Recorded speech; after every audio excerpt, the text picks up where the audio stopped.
Pourquoi tu lances la truite de Schubert là ? Bah, la truite, c'est comme les saumons, c'est pareil. Non, mais rien à voir. Lance les saumons. Bienvenue dans Les Saumons. Le podcast qui donne la parole à celles et ceux qui vont à contre-courant. Moi, j'accepte de ne pas savoir. Déjà, il faut accepter de ne pas tout savoir. Il faut accepter de ne pas être tout puissant dans ton cours. Pour ce premier épisode des Saumons, j'ai le plaisir d'accueillir Nicolas Mélier. Nicolas est prof d'informatique en école d'ingénieur et il a eu l'idée complètement hors norme d'inventer une monnaie virtuelle pour évaluer ses étudiants. Cette monnaie permet à tous les élèves de valoriser leurs compétences dans sa discipline. Il explique tout ça bien mieux que moi. Je lui laisse donc la parole. Bonne écoute. Bonjour Nicolas. Bonjour Alors, Adeline. Je suis très contente de démarrer ce podcast avec toi. Avant d'entrer dans le vif du sujet, rappelle-nous qui tu es, ce que tu fais. Alors, ce que je fais actuellement. Donc voilà, donc moi Nicolas, donc je travaille actuellement dans une école d'ingénieurs qui s'appelle l'ICAM. C'est une école donc, qui forme des ingénieurs généralistes. J'y suis depuis 4 ans. Et l'intitulé de mon métier, on pourrait dire chargé d'enseignement. Voilà, je suis professeur en fait pour des futurs ingénieurs. Alors dans l'informatique, professeur d'informatique. Ouais. D'accord. Alors en fait, on se parle aujourd'hui parce que tu as mis en place quelque chose qui m'a complètement bluffée quand on en a parlé. C'est vrai. C'est une monnaie virtuelle pour te permettre d'évaluer tes étudiants sur leurs compétences. Alors, il faut que tu nous expliques ce que c'est que cette histoire. D'accord, bon, alors j'espère que vous avez un peu de temps devant vous. Je vais essayer de l'expliquer. Alors, effectivement, alors là, tu parles de la monnaie virtuelle. Il faut savoir, moi, en fait, je ne suis pas d'une formation d'enseignant. Je ne suis pas enseignant de formation. Du coup, l'enseignement est venu, en fait, comme quelque chose de nouveau pour moi. Qu'est-ce que tu faisais avant, justement ? Alors, j'ai fait beaucoup de choses. Par exemple, j'ai eu toute une période de ma vie autour de la musique. J'ai passé beaucoup de temps à faire de la musique, des concerts, enregistrés en studio, etc. Et comme j'avais un diplôme d'informatique et que mon père m'avait dit qu'il fallait que je valorise mes études, j'ai fait aussi de l'informatique, parce qu'on sait très bien que la musique, ça rapporte rien. Ça rapporte rien. L'informatique, beaucoup plus, bizarrement, c'est beaucoup plus porteur. Donc j'ai fait pas mal de musique et d'informatique. Et l'enseignement, c'est venu par hasard. Par hasard, je suis rentré à l'ICAM par le biais d'une connaissance qui m'a dit je bosse dans une école d'ingénieurs et on cherche un prof d'informatique. Quoi. Ouais. Et puis je lui dis si tu veux, moi je peux le faire. Quoi. Et il me dit mais non, mais je cherche pas un musicien, je cherche un prof d'informatique. Donc, et voilà, c'est parti sur ce délire-là. Et en fait, au final, après, je suis allé, l'ICAM m'a reçu.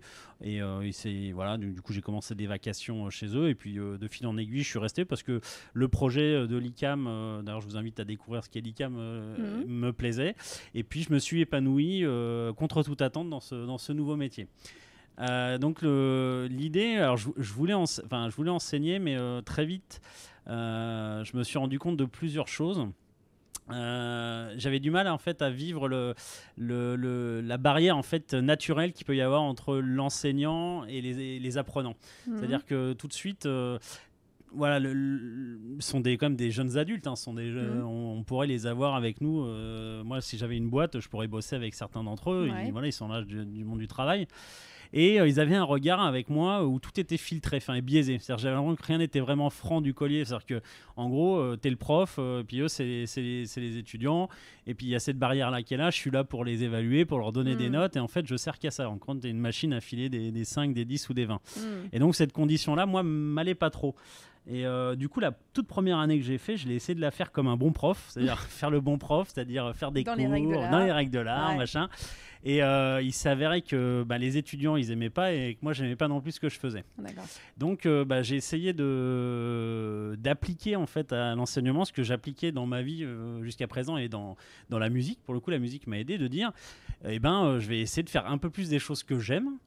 Et d'essayer de véhiculer ça aux étudiants et puis de mettre en place une relation différente. Donc je me suis intéressé à tout l'univers des nouvelles pédagogies, l'univers des classes renversées, des classes inversées, du fait de mettre non plus une hiérarchie entre les profs et les élèves et de créer une espèce de symbiose de tout ça où tout le monde travaille en bonne intelligence et travaille efficacement. Et il s'est avéré que le point noir de tout ça, c'est l'évaluation. Il y a un truc qui est marrant à voir que j'ai expérimenté moi pendant mes cours. tu travailles avec des étudiants et puis ils sont complètement désintéressés de ce qui se passe ou ils font autre chose. Voilà, ils sont à moitié là, machin. Et puis à un moment, tu dis bon, ça c'est noté. Et tu dis ça et d'un coup les visages des gens changent. La lumière se fait. La lumière se fait, là ils se disent attendez, on rigole plus, c'est noté, on se met en mode automatique et là tu te retrouves devant une armée de machines prêtes à faire tout ce qu'il faut pour avoir la super note, quoi. C'est vrai.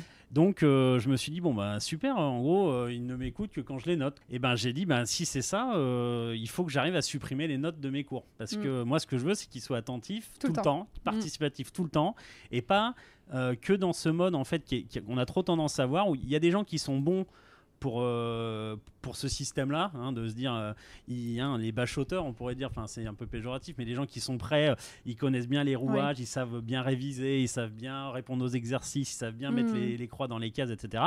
Mais est-ce que c'est vraiment ça qu'on attend de nos futurs ingénieurs ? Est-ce qu'on n'attend pas plutôt d'avoir des multiples compétences qui travaillent ensemble, des gens qui savent travailler les uns avec les autres, des gens qui sont bienveillants, etc. Du coup, du jour au lendemain, en fait, alors j'ai été bien sûr suivi par ma hiérarchie, par ma directrice des études, par mon directeur. Je leur ai dit, écoutez, j'aimerais essayer un truc, j'aimerais supprimer les notes de mes cours. Alors au début, on trouvait ça bizarre, on dit non mais comment tu veux faire tu peux pas, il faut bien faut les évaluer, ils ont des crédits pour leur diplôme, comment on fait ? Alors au début, j'ai dit je sais pas. Et puis j'ai posé la même question aux étudiants et ils m'ont dit que c'était pas possible non plus. Non, c'est pas possible parce que nous on a besoin de se positionner les uns par rapport aux autres. Donc en gros, ils étaient là. Non, mais nous on veut des notes, on veut être trié, on veut être classé, etc. Moi, ça me convenait pas parce que il s'avère la première année, j'ai eu une expérience qui a été assez dure. Moi, je suis assez cool en cours. Voilà, j'ai essayé de véhiculer de la bonne humeur, du plaisir. On apprend ensemble, tout va bien, machin. Ça se passait très bien, les élèves, ils adoraient les cours.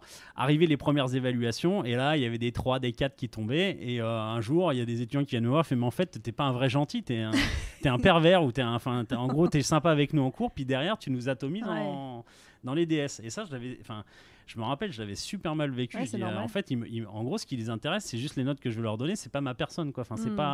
C'est pas tout ce qu'on fait, en fait, c'est la note. Donc, partie de ce constat-là, en fait, je me suis dit, faut que je trouve une autre façon d'évaluer tout ça. Donc je me suis pareil, en bon ingénieur, j'ai fait un peu le tour de ce qui se faisait. J'ai entendu parler de l'évaluation par compétence, déjà qui était plus proche de ce que je voulais faire. Évaluer par compétence, c'est quoi ? C'est de dire, c'est pas de faire des DS et de dire résous tel problème à tel instant T de ta vie. C'est il y a un panel de compétences qu'on peut acquérir dans la vie. On essaye comme dans un jeu vidéo, pour parler d'un truc, au fur et à mesure de ta vie, tu vas leveler, tu vas progresser, acquérir des nouvelles compétences dans des nouveaux domaines. Et puis, c'est ce qui va forger finalement ton bagage, quoi. Et donc, de l'acquisition par compétences, tu vas essayer d'imaginer quelque chose qui te permettrait de valoriser ces compétences-là. Ouais. Alors moi, c'est Diablo 3 qui m'a aidé à faire ça. Je sais pas si Diablo 3. Ouais, c'est un jeu vidéo en fait. D'accord. C'est un jeu vidéo et j'y jouais. Et en fait dans Diablo 3, il y a un arbre de compétences où tu progresses et en fait ton personnage en fait selon les ramifications que tu prends dans l'arbre, tu vas acquérir un type de personnage différent. Et j'ai essayé de calquer ça en fait aux ingénieurs, de leur donner en fait un espèce d'arbre de compétences global. D'accord. Et puis en fait de les laisser aller sur les différentes branches, quitte à même parfois créer des branches différentes. C'est-à-dire que moi j'enseigne l'informatique, mais l'informatique c'est très vaste et puis on fait appel à plein de compétences. Alors il y a les compétences empiriques qui sont la rigueur, des bonnes connaissances en mathématiques, etc. Mais parfois dans mes classes, il m'arrive que j'ai des étudiants qui ont d'autres compétences, des compétences de dessin, dans la musique, dans la danse, dans l'organisation, des compétences annexes. Et en fait, si ils arrivent à les valoriser, s'ils arrivent à me les démontrer dans mes enseignements pendant mes cours, etc. Je les valorise, c'est-à-dire que ça fait partie de je le valorise aussi dans mes enseignements. Donc en fait, en gros, moi j'évalue 24 heures sur 24, 7 jours sur 7. C'est-à-dire que l'évaluation, elle est plus que continue, elle est permanente avec moi, c'est-à-dire que tout est évalué. Et pour matérialiser tout ça, j'avais besoin quand même de quelque chose. Et puis donc, j'ai la chance d'avoir 2 petites filles qui sont encore en maternelle et primaire. Ouais. Et un soir, j'ai la plus petite qui revient de l'école avec un sourire, mais de ouf, quoi. Un sourire. Ouais. Et je lui dis, qu'est-ce qui s'est passé ? Et elle me dit, regarde, j'ai eu une image. C'était un bon point. C'était un bon point, le principe du bon point, du bon bec ou du truc. Ouais. Et je me suis dit, mais ça, c'est une super idée, le côté du bon point. Pourquoi je donnerais pas des bons points à mes étudiants? Et en fait, j'en discutais avec un autre de mes collègues qui était à Nantes. Et je lui dis, j'aimerais bien créer un truc pour mes étudiants, pour voilà, une espèce de monnaie d'échange. Je sais pas, je peux vous imaginer, une espèce de monnaie d'échange, parce que de toute façon, ils sont toujours à dire, il faudrait nous payer pour venir en cours, ou, enfin, des trucs comme ça. Ah oui. Voilà, et donc, il me dit, t'as qu'à leur filer des bitcoins. Alors, c'était la période du bitcoin. Ouais. Je fais, non, mais les bitcoins, non, ils vont faire du minage de bitcoins et tout ça. Non, et puis là, il y a un autre collègue qui il fait, je m'appelle Nicolas, il dit, t'as qu'à créer le Nicoins. Ouais. Et là, ça a fait. Alors, Ça a fait tilt. Il y a des mots importants dans la vie, il y a des phrases. Parfois, ça arrive comme ça d'un coup. Et là, je sais pas si. Je me rappelle, j'ai eu un éclair dans la tête. Et je me suis vu sur un billet de banque. Et c'est le cas aujourd'hui. Hein, Et en fait, et du coup, j'ai dit, eh ben ouais, je vais leur filer je vais les payer en fait. Je vais les payer.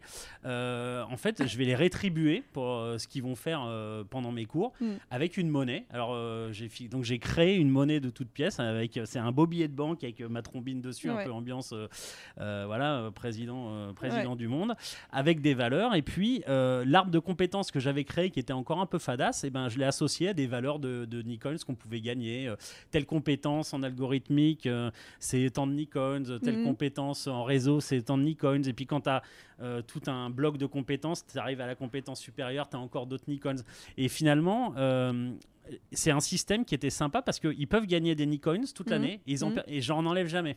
C'est-à-dire que tu peux que gagner des choses. Tu peux pas perdre des Nicoins. Tu peux les cumuler, les mettre dans une boîte sous ton oreiller, machin. Et donc, alors j'ai tué quand même quelques arbres malheureusement, mais j'en ai imprimé plein. J'ai fait des liasses de Nicoins. Des liasses de Nicoins. Ouais, des liasses, et je leur donnais des liasses de billets en fait. Et c'est devenu finalement une espèce de jeu, mais ils ont pris un attachement à cette monnaie d'échange qu'on a mis en place, à ce marché qu'on a mis ensemble. Et le jour où j'ai vu que ça avait marché, c'est que par exemple, on fait des exercices en cours, on travaille, on fait un truc, je rétribue en e-coins la promo en fonction de ce qu'ils font. Et puis des étudiants viennent me voir et font, non mais moi j'en ai pas assez des e-coins, j'en gagne pas assez. Ok, pas de problème, si tu veux, je te file un exo à faire en plus, puis je te le rétribuerai en e-coins. Et j'ai des étudiants qui sont venus vers moi pour gagner finalement cette monnaie qui n'a pas de valeur à part dans mes cours, mais pour gagner de cette monnaie, pour pouvoir en avoir de plus en plus. Alors, là où ça redevient un peu, on retourne quand même à quelque chose de plus terre à terre. Plus terre à terre. Ils vont accumuler des Nicoins au fur et à mesure du semestre, ils vont en gagner. Et puis au final, il y en a forcément un qui en a plus que les autres. Donc j'ai quand même une hiérarchie dans la classe. Oui. Mais ils ont tous valorisé des choses, c'est-à-dire que ils ont tous acquis des Nicoins, ils ont tous progressé. C'est ça que le Nicoin, c'est la progression. Ouais. Donc comme ils en ont tous pris, ils ont tous une sensation d'évoluer. Et moi, du coup, pour recoller à l'institution qui me demande quand même de coller des notes à la fin du semestre, je prends ma grille de Nicoins. Celui qui en a le plus, il a 20 de moyenne, puisque c'est le premier de la promo. Ah oui. Et en fait, les autres, après, avec une règle toute bête, une règle de 3, j'ai les étudiants qui suivent les uns derrière les autres. Donc en fait, c'est vraiment basé sur la vie d'une promo. C'est-à-dire que chaque promo a son cours du Nicoins. J'obtiens un cours de Nicoins, c'est-à-dire que le point Nicoins, il est à 130. Voilà, et donc chaque promo, élaboré. En fait, c'est de la bourse, le truc, quoi. Et donc, en fait, ils ont tous leur Nicoins. Et voilà, on a mis en place un système monétaire interne. Alors après, on essaye des choses. Il y a un truc qui est jamais valorisé dans les cours, c'est le mec qui fait le travail pour les autres. Oui. Souvent, c'est le cas. Moi, par exemple, j'autorise les étudiants. Un étudiant qui n'a pas envie de faire un travail, il peut très bien rémunérer un de ses potes. Il peut en payer un autre. Ouais. C'est comme au Monopoly pour lui acheter un. Mais il a tout à fait le droit de payer quelqu'un d'autre pour faire le travail avec lui ou à sa place. Et donc, ils ont mis en place quelques échanges, etc. Et en fait, je me rends compte qu'ils préfèrent avoir les leurs. Et du coup, ils travaillent tous. Mais du coup, à la fin de l'année, ils viennent avec leur liasse de billets. C'est ça, on les compte, ouais. On les compte. Alors, moi, j'essaye de tenir les comptes. J'ai un petit fichier où je tiens en fait ce que je donne. Oui. Et puis du coup, comme ça, je vois la différence entre ce qu'ils ont eu et ce qu'ils ont peut-être lâché aux autres. Mais ce qui est assez bluffant, c'est qu'ils les gardent et ils me les ramènent à la fin de l'année. Alors, sauf ceux qu'ils ont perdus ou qui est plein de Nutella, machin, qu'ils ont planqué chez eux. Mais à la fin, c'est du semestre, on fait les comptes. Je fais la banque, je compte les Nicoins et on fait le total ensemble. Et ça me permet quand même de mettre en place des choses solides. C'est-à-dire que derrière, il y a quand même toute une réflexion sur le principe d'évolution. C'est-à-dire que le principe que j'en donne et que j'en enlève jamais. Il y a vraiment l'idée d'en donner, de pas en enlever. Donc c'est plutôt valorisant. Et moi, ça me fait plaisir parce que du coup, j'ai des étudiants qui sont à 100% à ce qu'ils font tout le temps. Ils savent aussi qu'ils ont le droit du coup à un peu d'originalité, de créativité, parce qu'ils savent que aussi ça va susciter de la... Voilà, s'il y en a un par exemple, j'ai plus de problème. Quand on fait des trucs un peu classiques, pour aller au tableau, généralement j'ai aucun problème. J'en ai toujours un ou une qui se lève parce que voilà, je lui fais quelques Nicoins. Voilà, certains me disent ouais, tu fais de la carotte en fait, mais oui, c'est de la bonne carotte quoi. C'est juste motivant ouais, pour eux motivant, et ça voilà, les amuse. Ça les amuse. Voilà, et surtout, ce que j'ai gagné, c'est vraiment ce côté. Il n'y a plus le piège de l'évaluation. Et c'est un vrai piège. Enfin, moi, en tout cas, je le ressens comme ça, le piège de l'évaluation programmée. Par exemple, moi, il n'y a pas de devoir sur table dans mes cours. Les DS, ils les écrivent. C'est les étudiants qui les rédigent. Comme ça, je sais au moins qu'ils connaissent les questions à l'avance. C'est pas mal ça. C'est eux qui écrivent leur propre DS. C'est eux qui font les DS et comme ça, ils ont les réponses à l'avance. Mais tu serais surprise parce qu'il y en a, même en ayant les questions à l'avance et les réponses. C'est dingue ça. Ouais, mais voilà. Parce que mon objectif, c'est pas de les sanctionner sur l'idée, c'est de les faire progresser, de les voir progresser. Donc je mets tout en œuvre pour essayer d'être avec eux au moment où ils vont progresser. Et ces Nicoins, cette espèce d'argent que tu stockes, cet argent que tu stockes, que tu entreposes, c'est un peu le témoin de cette évolution. C'est-à-dire qu'ils deviennent riches. Oui. Ils deviennent riches, mais... Oui, c'est une belle image, du coup. Tu deviens riche aussi de compétences, riche d'acquisitions. Et alors, aussi, tu m'expliquais tout à l'heure qu'au-delà des compétences informatiques, tu as aussi envie de leur enseigner des soft skills, des compétences humaines, des compétences autre chose, en fait, pour qu'ils soient aussi, qu'ils apprennent à apprendre, qu'ils aient finalement un cerveau un petit peu cortiqué pour différents apprentissages. Alors après là c'est une démarche particulière. L'ICAM c'est une école d'ingénieurs un peu particulière parce que le pourquoi de l'ICAM, l'école où je suis, c'est l'humain. C'est-à-dire qu'on met l'humain au centre en fait de nos enseignements et moi ça me va très bien par rapport à la conception que j'ai de l'enseignement et de l'éducation, de la pédagogie. En gros, pour être ingénieur, de toute façon, tu as besoin d'avoir des connaissances théoriques. Tu as besoin d'être bon en maths, d'être bon en physique, d'être bon en RDS, en info, etc. Ça, c'est un prérequis finalement de l'ingénieur. Et moi, en tout cas, je ne mets pas forcément l'accent sur le programme des études ou sur ma discipline à vouloir absolument leur remplir la tête d'informatique. L'informatique, pour moi, c'est un vecteur qui va me permettre de mettre d'autres choses en place. Par exemple, moi, en gros, l'évaluation que je fais par compétence, elle se base sur un principe de base, c'est je me pose la question, la personne que tu as en face de toi, cet ingénieur, là c'est 30, 35, 40, 50 ingénieurs que tu as en face de toi, est-ce qu'ils t'inspirent à vouloir travailler avec eux? Est-ce que tu arriverais à travailler avec eux? Est-ce qu'ils sont dans un mode coopératif, un mode d'entreprise? C'est quand même, la base, c'est quand même ça, c'est-à-dire que quand ils vont sortir, ils vont arriver dans une entreprise.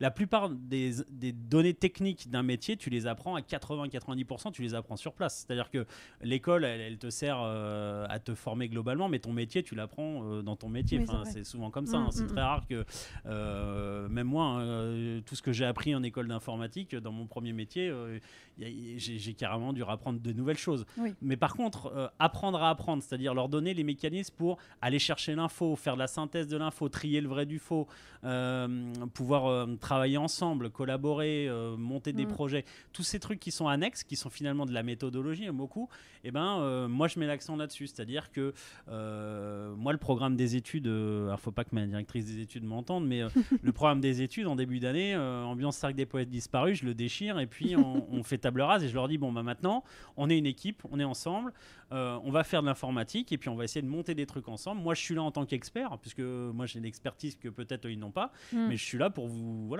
pour travailler avec vous. Donc travaillons en équipe et donc partant de là, on monte. C'est eux qui, par exemple, parfois, moi je fais pas de cours, c'est les étudiants qui font leurs propres cours. Il y a un truc moi de l'extérieur, ça m'a choqué quand je suis devenu enseignant. On rédige des cours, on y passe beaucoup de temps à préparer des cours. Ça prend beaucoup de temps à un prof de préparer des cours. Et parfois, on prépare des cours. Les cours, on pourrait écrire des bouquins avec, ils sont super et tout. Et puis, ils finissent soit sur une pile de cours que l'étudiant n'a jamais lu, ou ils finissent à la poubelle, ou ils ne sont pas lus. Et quand on demande de restituer le cours que moi j'ai fait, eh ben, il n'en sort pas tout ce que j'espérais. Et chaque année, je me disais, je fais, la première année, je l'ai bien faite. Deuxième année, je refais le même cours, même résultat. À un moment, je me suis posé la question, alors c'est peut-être égoïste, mais pourquoi ça serait à moi de subir cette infamie de devoir travailler? J'ai fourni un bon travail et au final, que ça ne serve à personne ou à rien. C'est très frustrant, effectivement. C'est frustrant. Oui. Donc, sur cette frustration, j'ai échangé avec mes étudiants et en gros, j'aurais dit, mais si mes cours ne vous conviennent pas, enfin, voilà, et ben, vous allez rédiger vos cours, des cours qui vous parlent avec vos mots, et en fait, au moins, je serai sûr que ce que vous apprenez, c'est ce que vous avez mis dedans. Et alors la première fois que j'ai fait ça, on est resté 1h30 sur une page blanche parce qu'en fait j'avais fait créer un document partagé où chacun pouvait mettre des choses et les étudiants ils rigolaient, ils machin et trucs, il se passait rien. Ils se sont pas vraiment saisis Ils se sont pas saisis tout de suite du truc et puis en gros ils m'ont dit bon s'il y a pas de cours on fera rien. Je fais ouais s'il y a pas de cours on fera rien, c'est comme ça. Enfin je vais pas faire ce travail à votre place, c'est votre cours. À vous de voilà, donc j'ai essayé de les accompagner, de les amener petit à petit et puis très vite dans la promo il y en a toujours un, deux ou une qui va commencer à dire bon non mais ok ça va, il faut qu'on se mette, voilà on y va et puis un puis deux puis ils se sont mis en petits groupes, ils ont commencé à faire des recherches, il y en a un qui a commencé à mettre grand 1, grand 2, grand 3, ils ont commencé à structurer le cours sous mes yeux, tiens on va mettre ça là et puis quand je voyais un truc qui me paraissait vraiment faux, puisque voilà, j'étais quand même, j'étais dans la classe, j'étais pas en train de boire un café avec mes collègues et tout, j'étais avec eux. Je leur disais non, ça, à mon avis, voilà, il faut vérifier cette information là, machin truc. Et puis ils m'ont rédigé des cours et ils sont 10 fois mieux que ceux que moi j'aurais pu rédiger. Et chaque année, je refais le cours. Donc en fait, j'ai pas un cours tout établi que je leur donne. Et le cours tous les ans, il est différent.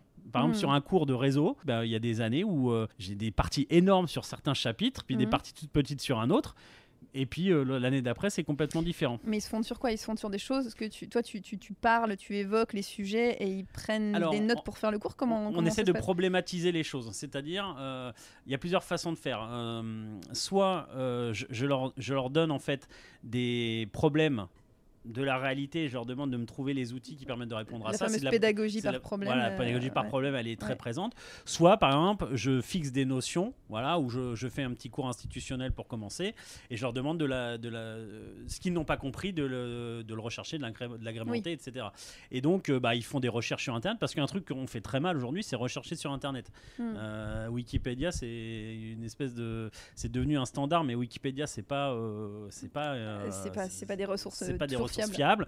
Donc je leur donne des livres, il y a une bibliothèque, il y a des livres à palper, il y a une bibliothèque numérique, il y a plein d'éléments, puis il y a moi. Et en fait on échange et puis on structure en fonction de la, on va dire, de l'intelligence commune de la promo. Il y a des promos qui sont... Les gens sont composés de gens différents, il faut que ça s'adapte à tout le monde. Donc en fait le cours de mes promos, il est adapté à cette promo. Et tout le monde y participe. Et ils construisent complètement leur savoir. Ils construisent tout. Et c'est beaucoup plus pertinent parce que derrière, moi, par contre, ça demande une posture différente au niveau de l'enseignant. Moi, j'accepte de ne pas savoir. Déjà, il faut accepter de ne pas tout savoir. Il faut accepter de ne pas être tout puissant dans ton cours. Il faut accepter de se remettre en question. Il faut accepter plein de choses. Je pense que c'est ça le plus dur. Et c'est-à-dire de perdre ce fameux statut, mais que moi, je voulais pas. Je voulais pas ce statut parce que ça met une pression à un prof d'être le sachant. C'est-à-dire que le sachant, il n'a pas le droit à l'erreur, il n'a le droit à rien. Moi, je me suis mis en position d'expert. C'est-à-dire je suis expert, mais je suis pas le sachant. Je suis pas le sachant qui donne son... Qui délivre tout son savoir. Et parfois, quand je me plante, par exemple, le mec ou la fille, quand je me plante en cours, je dis une énormité. Il y en a un qui me reprend sur Internet, qui me dit « Ah, mais non, c'est pas comme ça, c'est comme ça. » Bon, une niasse de Lincoln, c'est réglé, vas-y. Et voilà, on en rigole. Et finalement, ils m'ont désacralisé, et encore heureux, ils m'ont désacralisé, et on a une vraie ambiance de travail. Et ce qui en ressort, souvent, j'ai d'excellents retours. Pour ce genre de méthode pédagogique, c'est un truc qui est important, c'est qu'il faut toujours interagir avec les étudiants pour savoir ce qu'ils en pensent, parce que ça se construit ensemble en fait. C'est-à-dire que ma pédagogie, elle évolue en fonction des publics et des personnes. C'est-à-dire régulièrement on fait des évaluations. Par exemple, qu'est-ce que vous avez pensé de ce TP, qu'est-ce qu'on améliore, qu'est-ce qui était bien, pas bien, qu'est-ce que j'ai bien fait, qu'est-ce que j'ai mal fait, qu'est-ce que vous avez bien fait, qu'est-ce que vous avez mal fait. Et ça, pareil, rétribué en icônes, parce que moi ce que j'aime pas, c'est quelqu'un qui va me dire c'était nul. C'était nul. Aujourd'hui on dit c'était nul, l'équipe de France de foot elle est nulle. Ouais, mais pourquoi? Généralement, on va pas jusqu'au pourquoi. C'est-à-dire qu'on dit, on dit ce qui va pas, mais on n'explique pas.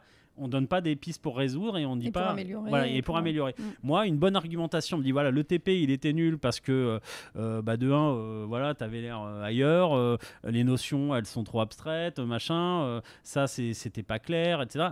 Ok. Et là, quand je peux entendre quelque chose, on en discute et on améliore. Bien, tout le monde peut s'améliorer. Donc l'idée c'est qu'on s'améliore ensemble. Donc je suis vraiment dans cette posture-là d'amélioration continue pour moi et pour les promos, quoi. Oui, et puis du coup, les étudiants, au début, ça doit peut-être un peu les secouer parce que finalement, ça sort complètement du cadre hyper scolaire dans lequel ils étaient.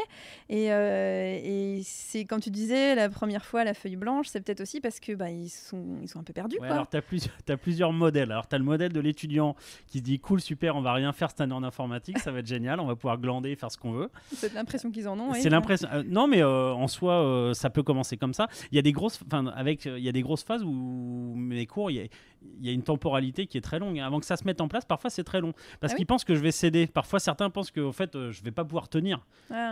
Tenir ce système complètement, ce jeu grandeur nature. Il dit non, mais à un moment, il va nous enseigner des trucs, quoi. Enfin, il va pas rester là. Une fois, on m'a dit, mais t'es payé à rien faire, en fait.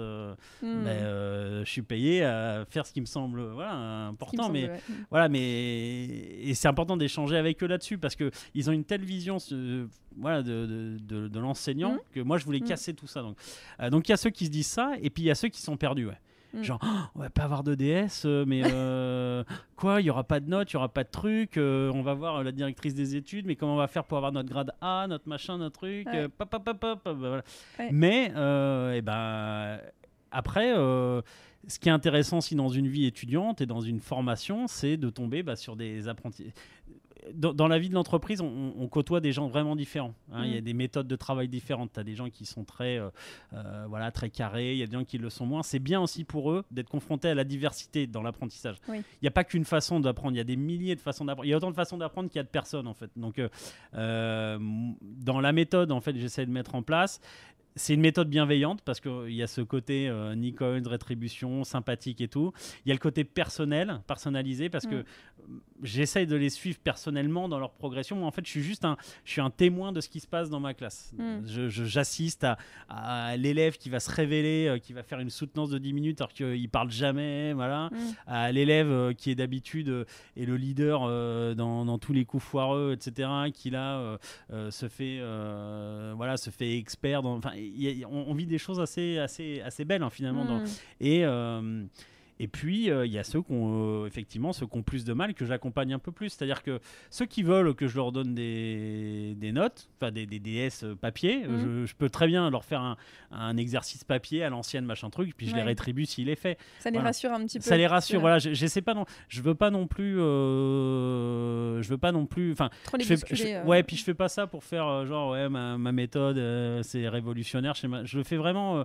je le fais déjà pour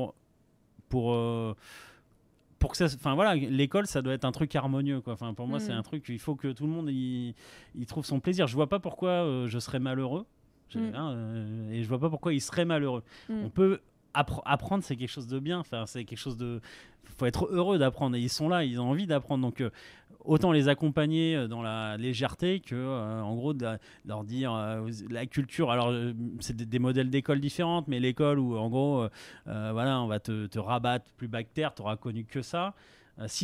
Moi c'est pas du tout mon schéma parce qu'en plus c'est un schéma que tu veux reproduire derrière. En gros, si t'en as, je peux dire des gros mots dans ton truc ou pas? Tu veux toujours essayer. Non, mais si t'en as chié pour avoir ton diplôme d'ingénieur, tu penses que la seule façon de devenir un bon ingénieur, c'est d'en chier. Voilà, typiquement, il y a cette vision. Et ça, tous les jours, on me dit ça. On me dit non, mais il est en école d'ingénieur, il faut qu'il en chie, il faut qu'il. Oui, il y a la notion d'un labeur. D'un truc. Voilà. Très dur, mais non, tu peux aussi t'épanouir et être un bon ingénieur humain, performant, et surtout qui a cette faculté d'apprendre, sa faculté d'apprendre, de travailler avec les autres, de vivre avec les autres, parce que si vivre avec les autres, c'est pas facile. Si t'as une grosse tête mais que t'as pas d'amis, je veux dire, c'est pas cool non plus, quoi. Donc moi, je pense que j'espère. J'espère juste que je leur mets dans un coin de leur tête l'idée que être, c'est pas seulement savoir, c'est être. Et ce qui est génial, c'est que tu as été vraiment soutenu par ta hiérarchie et tu m'as expliqué que vous avez trouvé un système avec la directrice des études pour convertir Tennycoins en crédit ECTS. Et c'est ça, hein, Ouais, tout à fait. Là où c'est cool, c'est que c'est une forme d'expérimentation, mais tout de suite, j'ai vu, en fait, j'étais encouragé en fait, à le faire parce que aujourd'hui, on se rencontre dans l'éducation et là, nous, ce qu'on a fait, ce que j'ai pu expérimenter, finalement, on le voit de plus en plus aujourd'hui. On se rend compte qu'il y a d'autres façons de faire que ce qu'on faisait. Et là où la directrice des études et le directeur ont été sympas, c'est que ils m'ont laissé carte blanche et en fait ils m'ont laissé m'exprimer et puis j'ai réussi à recoller à l'institutionnel, même si parfois c'est un petit peu branque-ballant parce qu'avec mon système je me retrouve avec beaucoup de bonnes notes. Moi je suis monsieur bonne note parce que ils ont tous des bonnes notes avec moi, les étudiants. Donc on me dit t'es trop gentil. Après je suis si on travaille et que le travail est fait, voilà.